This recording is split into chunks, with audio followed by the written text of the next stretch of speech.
오늘 아침에 함께 보실 하나님의 말씀은 욥기서 15장 25절에서 28절 말씀입니다. 이는 그의 손을 들어 하나님을 대적하며 교만하여 전능자에게 힘을 과시하였음이니라. 그는 목을 세우고 방패를 들고 하나님께 달려드니 그의 얼굴에는 살이 찌고 허리에는 기름이 엉기었고 그는 황폐한 성읍 사람이 살지 아니하는 집 돌무더기가 될 것에 거주하였음이니라. 아멘. 할렐루야. 오늘도 하나님의 은혜와 사랑 또 하나님 주시는 소망이 가득하시기를 축복합니다. 욥과 세 친구가 벌이던 그 설전의 그 첫 번째 일부는 14장에서 마무리가 됐습니다. 이제 15장부터는 이제 두 번째 이야기들, 이 두 번째 설전이 시작됩니다. 이제 첫 번째 이야기처럼 이 순서에 따라서 이 첫 번째 말을 냈던 그 엘리바스의 순서가 됩니다. 이 엘리바스가 이제 말을 하게 되는데, 이 엘리바스라는 이름은 이제 원어를 찾아보게 되면 그 이름의 뜻은 하나님이 승리하신다라는 뜻을 지니고 있어요.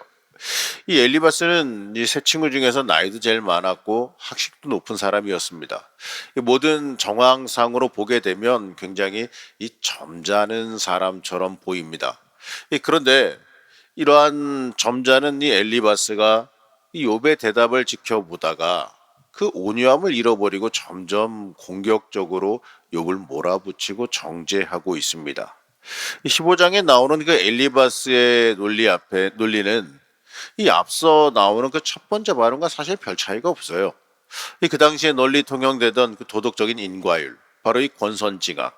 이 권선징악을 욥의 상황에 줄기차게 계속해서 적용하려고 합니다. 의롭고 선하신 하나님이 통치하시는 이 세상은 이 도덕적인 질서가 잘 자리 잡고 있기 때문에 이 반드시 심은 대로 거둬야 한다라고 주장합니다. 이 선한 사람에게는 보상을, 악한 사람에게는 이 응벌을 내릴 수밖에 없다라는 논리입니다. 이 엘리바스는 이러한 대원칙이 한치의 오차도 없이 이 세상에 척척척척 작용한다고 확신했기 때문에 욥이 자신의 그 결백성을 주장하는 것을 용납할 수가 없었어요. 그래서 엘리바스에 의하면 욥은 반드시 자신의 죄악을 하나님께 이실직고하고 회개해서 용서를 빌어야지만 하는 겁니다. 그래야지만 욥이 살 길이 열린다라고 생각했어요. 자, 이렇게 엘리바스는 욥이 이 현재 재난이 필연적으로 이 과거 죄악 때문에 틀림없이 이 과거 죄악 때문에 벌어진 일이다라는 그 논리를 전개하고 있습니다. 그런데 이 엘리바스의 약점은 여기에 있는 거예요. 죄 없는 사람도 고난당할 수 있다는, 이게 어떻게 보게 되면 우주적인 신비와 하나님의 자유거든요. 이거를 인정하지 않아요. 하나님께서 사람의 법칙대로 움직일 이유가 없지 않습니까? 그 인과응보의 논리로 죄 없는 사람도 고난당할 수 있고 죄 있는 사람도 번성할 수 있다는 이 너무나도 경험적이고 현실적인 그 사실을 인정하지 않고 있는 거예요. 이 하나님께서는 우리가 가만히 생각해 보게 되면요, 햇빛을 비추실 때 악한 사람이든 선한 사람이든 햇빛 아래 나가면 다 골고루 비춰주시지 않습니까? 이 선한 사람에게는 햇빛을 더 주고 악한 사람에게는 햇빛을 일부러 그 사람 지나갈 때 그 사람만 햇빛을 안 주고, 이렇지 않잖아요. 하나님 보시기에는 다 똑같은 구원받아야 될 사람들이고 하나님의 용서받아야 될 사람들이고 하나님의 사랑하는 주의 자녀들이라는 걸 잊지 말아야 돼요. 사실 이 엘리바스처럼 이렇게 이야기하는 태도가 바로 율법주의입니다. 엘리바스는 이 창기와 세리 같은 그 중재인들도 하나님의 나라로 초대하는 하나님의 포괄적인 은총과 사랑을 무시해요. 예수님께서 이 땅에 오실 때 가난한 자, 억눌린 자, 죄인, 세리 이런 사람들을 갖다가 다 구원하시기 위해서 오셨다고 말씀하지 않습니까?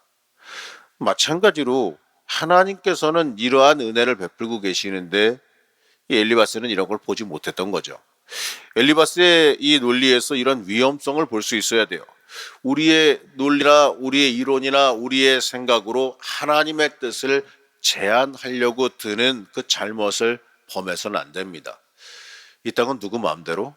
하나님 마음대로. 하나님께서 하시면 인간 생각이 안 되는 것도 되는 겁니다.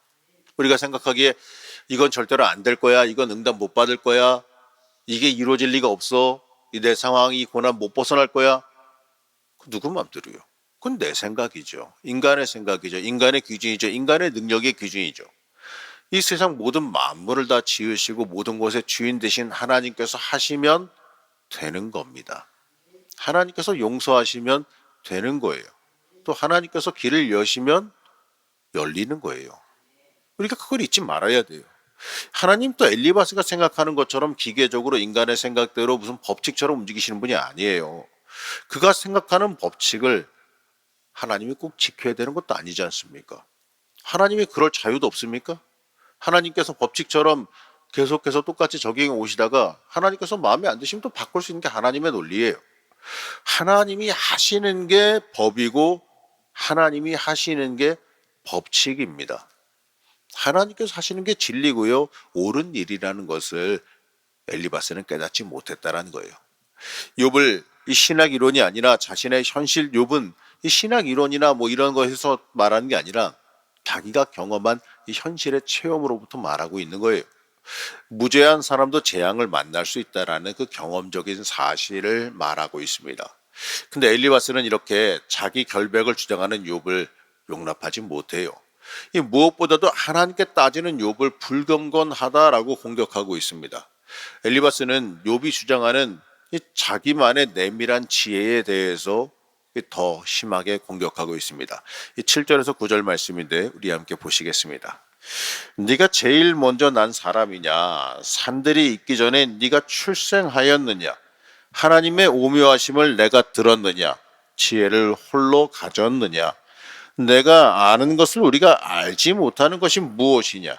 네가 깨달은 것을 우리가 소유하지 못한 게 무엇이냐? 한마디로 너만 잘나냐 이거죠. 너 아는 건 나도 안다. 너 특별한 게 아무것도 없다. 그러니까 욥 너 잘난 척하지 마라 이거예요. 엘리바스는요, 욥이 아예 너는 씻을 수 없는 죄인이다라고까지 단정해서 말해요. 엘리바스는 천사들도 정결해지기가 어려운데 그 인간이 깨끗해지는 건 불가능한 일 아니겠느냐 이렇게 말합니다. 그러면서 인간이 하나님보다 의로울 수 없고 사람이 창조주보다 깨끗할 수 없다라고 강조하죠. 이거는 맞는 말이에요. 그런데 이걸 통해서 욥을 공격하려고 하는 것은 맞지 않는 말이죠. 왜냐하면 욥이 부인한 건 자신의 태생적인 연약함, 태생적인 죄인이 그 죄악이 아니에요. 이 모든 사람이 지니고 있는 그 원죄에 자기 자신도 예외가 아니라는 것은 잘 알고 고백하고 있어요. 문제는 뭐냐? 내 자유의지로 짓는 윤리적인 죄, 이 자범죄가 문제라는 거죠. 적어도 욥이 확신하는 건 자신이 의도적으로 지은 죄, 그 자범죄에 비해서 그 형벌이 지나치게 가혹하다는 사실이에요. 누누이 말씀드리지만 욥도 이 권선징악의 그 시대적인 사상에 크게 벗어나지는 못합니다. 왜냐하면 욥도 그 권선징악의 잣대로 자기를 비교해 보게 되면 내가 지은 죄에 비해서 너무 형벌이 크다라고 외치고 있으니까. 맞습니다. 우리도요, 사실 우리가 살아가는 시대의 문화에서 벗어나지 못해요. 그러나 하나님께서는 그것마저도 우리의 연약함을 인정하시고 사랑의 눈으로 바라보시기 때문에 우리가 살 수 있는 거죠. 이 욥도 이 시대도 마찬가지였던 겁니다. 여기서 엘리바스와 욥의 대화는 이런 문제 때문에 서로 초점이 맞지 않고 또 어긋납니다. 엘리바스는 인과응보론이라는 것을 더 강조해서 더 논리를 더 심화해서 욥을 죄인으로 몰아붙여요. 25절 말씀 함께 보시겠습니다. 이는 그의 손을 들어 하나님을 대적하며 교만하여 전능자에게 힘을 과시하였음이니라. 이것은 모두 그가 하나님께 대항하여 주먹을 휘두르고 전능하신 분을 우습게 여긴 탓 아니겠느냐, 이렇게 이야기하고 있는 거예요. 하나님을 대적해서 주먹질하고 우습게 여기는 사람은 거기에 반드시 상응하는 벌을 받게 된다라는 논리입니다. 자, 그렇다면 악인이 받는 고통의 결과는 뭘까요? 이 엘리바스에 의하면 이 평생 분노 속에서 고통받고 들리는 소식이라고는 더 두려운 소식밖에 없을 것이다라고 저주합니다. 그러면서 항상 칼이 목숨을 노리고 더 이상 앞날에 희망이 없을 거라고 말해요. 그러면서 뭐라고 말하냐면 가지가 불에 탄 나무, 꽃이 바람에 날려 사라진 나무, 마른 나무까지 익지도 않은 포도, 꽃이 다 떨어져서 열매를 맺지 못하는 올리브 나무, 이러한 이미지를 통해서 악인의 비참한 최후를 묘사하고 있습니다. 이렇게 엘리바스는 욥이 악인이기 때문에 악인이 받을 수밖에 없는 모든 고통을 직접 다 받는다고 믿는 거예요. 이러한 엘리바스의 생각은, 이 엘리바스의 이 발언은 가만히 생각해 볼수록 참 화가 나게 만들어주는 나쁜 발언입니다. 가족도 잃었어요. 재산도 잃었어요. 순식간에 이뤄진다는 일입니다. 그리고 이제 자신의 육신의 건강마저도 잃어서 어떻게 보게 되면 언제 죽어도 그 이상하지 않을 정도로 몸 상태가 나빠졌는데, 이 빈사 상태에 빠진 사람을 이렇게까지 위로하지 못하고 끝까지 그 코너로 몰고 가는가, 이러한 생각이 들기도 합니다. 물론 이 엘리바스의 인과응보론이 뭐 이론으로만 보게 되면 뭐 틀린 이론은 아닐 거예요. 이 대부분의 경우에 맞아떨어지는 우주의 법칙과 같은 거죠. 그러나 예외는 있기 마련이에요. 이 헤아릴 수 없는 그 신비 속에 계신 하나님이 통치하시는 이 우주도 그 인과응보론 같은 사람이 생각하는 이론 따위로 설명할 수 없는 수수께끼로 가득 차 있는 거예요. 여러분, 하나님께서 인간을 만드시면서 또 세상을 만드시면서 만드신 그 우주 자연의 법칙, 과학의 법칙, 이런 것들이요, 사람이 얼마나 밝혀낸 것 같아요? 아주 조금밖에 안 돼요. 그것도요, 그걸 갖다가 인간이 만들어낸 건 줄 아십니까? 아니에요. 발견한 거지. 아, 신이 이렇게 만드셨구나. 하나님이 이렇게 만드셨구나. 아, 이러한 법칙으로 이게 돌아가는구나 하고 발견하고서 신기해하는 거지, 그거를 인간이 만들어낸 경우는 없어요. 그렇기 때문에 사람이 깨닫지도 못하는 신비와 사람이 인식도 못하는 놀라운 우주의 섭리가 우리가 살아가는 세상에 가득한데, 이 사람이 생각해낸 그 조그마한 이 별것도 아닌 생각을 갖다가 마치 우주를 통치하는 양 내세우는 이러한 죄악을 우리가 범해서는 안 된다는 얘기예요. 하나님은 모든 것 위에 자유로우신 분이십니다. 그렇기 때문에 우리가 그 하나님께 더 매달려야 되는 이유가 거기에 있는 거예요. 풀어가시는 것도 하나님밖에 없다는 걸 잊지 말아야 됩니다. 그리고 또 이 엘리바스가 좀 악하다고 생각하는 건, 이 악인들을 갖다가 너무 그냥 다시는 회복하지 못할 사람처럼 이야기하는데, 하나님께서는 악인도 구원하길 원하세요. 그냥 무조건적으로 다 멸망시키고 죽이길 원하시는 게 아니라 다 회복시켜서 살리기를 원하시는 게 하나님의 마음이라는 걸 잊지 말아야 됩니다. 이러한 이론, 이 엘리바스 이론은 또 이론적으로 옳다고 해도 극심한 고통과 고난을 당하는 사람에게 위로가 되겠습니까? 아무런 위로가 되지 못해요. 또 하나, 오늘 기막힌 고통을 당하는 사람은 누구든지 다 죄를 지었기 때문에 그렇다는 그 논리, 이거요, 그래요. 이걸 반대로 이야기하면 어떻게 되는 줄 아십니까? 오늘날 떵떵거리며 잘 사는 사람은 다 선을 쌓았기 때문에 그러한 물질적인 복을 받았다라고 하는 엉뚱한 논리로 발전하게 되는 겁니다. 이거는요, 우리가 절대로 100% 받아들일 수 없는 논리죠. 이렇게 세상을 바라볼 때 이 세상은요, 이렇죠, 이해할 수 없는 일들로 가득 차 있어요. 어떤 경우에는 왜 그러는지 모르겠는 게 가득한 게 이 세상입니다. 적어도 우리의 현실 경험은 이처럼 기계적으로 돌아가는 질서를 아무래도 부인할 수밖에 없기 때문에 그렇습니다.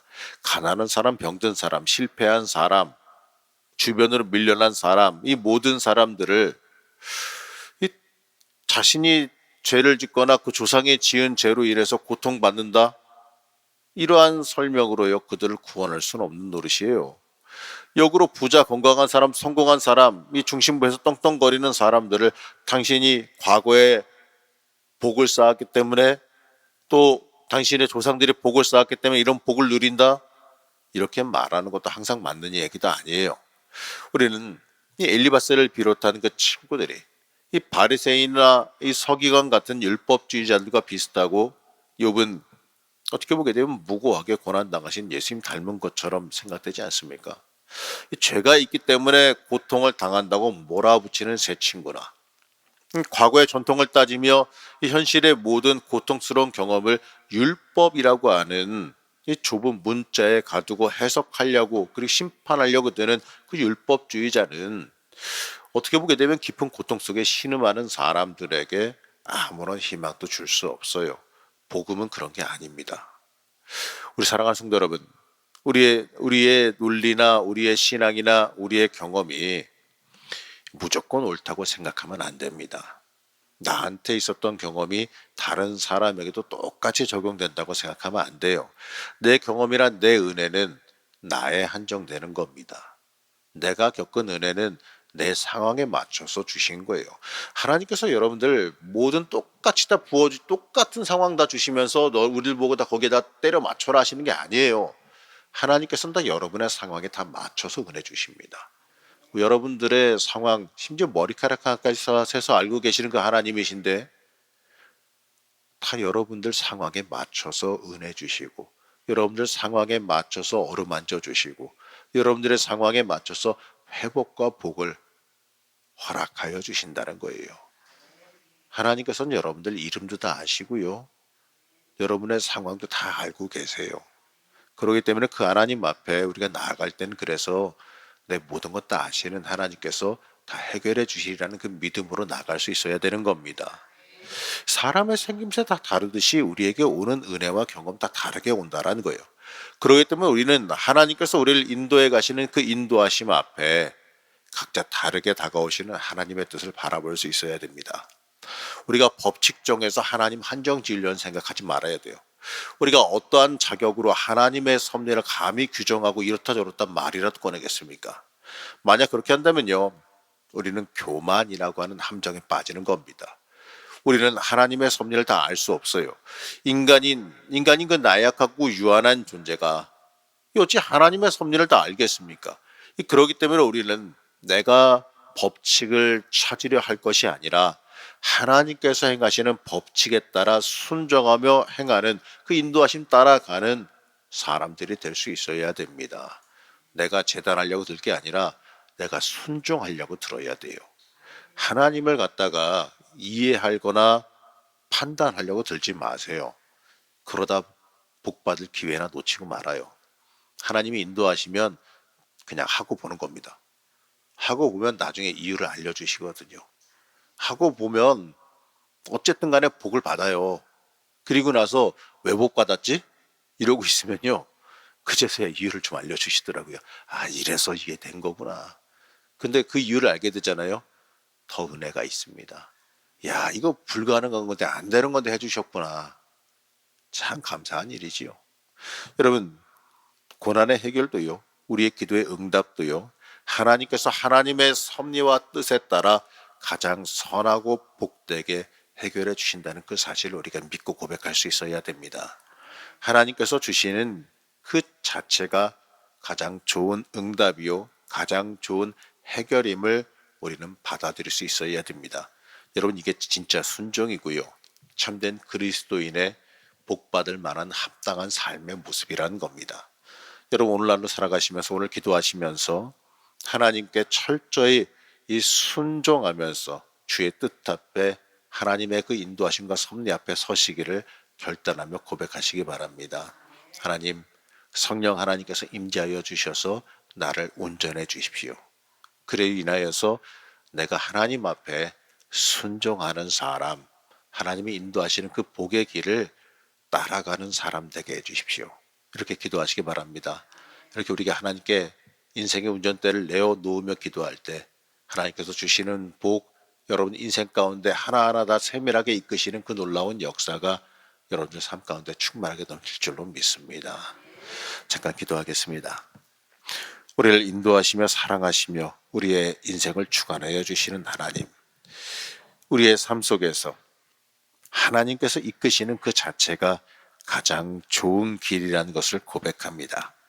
내가 혹여나 이 엘리바스처럼 하나님을 내 지혜와 내 생각으로 규정하려는 그 교만을 범하진 않았는지 돌아봅니다. 하나님 앞에서 내가 원하는 응답과 내가 원하는 해결을 강요하고 있지는 않았는지 돌이켜봅니다. 우리는 하나님 앞에서 하나님의 뜻을 구하며 그 뜻이 이루어지기를 구하기 원합니다. 하나님의 해결하심과 인도하심을 허락하여 주셔서 인생 가운데 있는 그 고난의 자리를 당당히 이겨나가게 하여 주옵시고, 주께서 이끄시는 크고 놀라운 일을 바라보는 순종의 사람, 복받을 만한 사람이 우리가 되게 허락하여 주시옵소서. 오늘 하루도 하나님 앞에 철저히 순종으로 서게 하여 주시고 하나님의 섭리 앞에 겸손히 따르는 하루가 되게 하여 주시옵소서. 철저히 믿고 따를 때, 맡기고 인도하시면 나를 맡길 때 하나님의 놀라운 역사와 응답을 경험하는 은혜가 이 시간 임하게 하여 주시옵소서. 오늘 하루 은혜의 하루가 되게 해주시길 원하오며 거룩하고 존귀하신 예수님의 이름으로 기도드렸습니다. 아멘.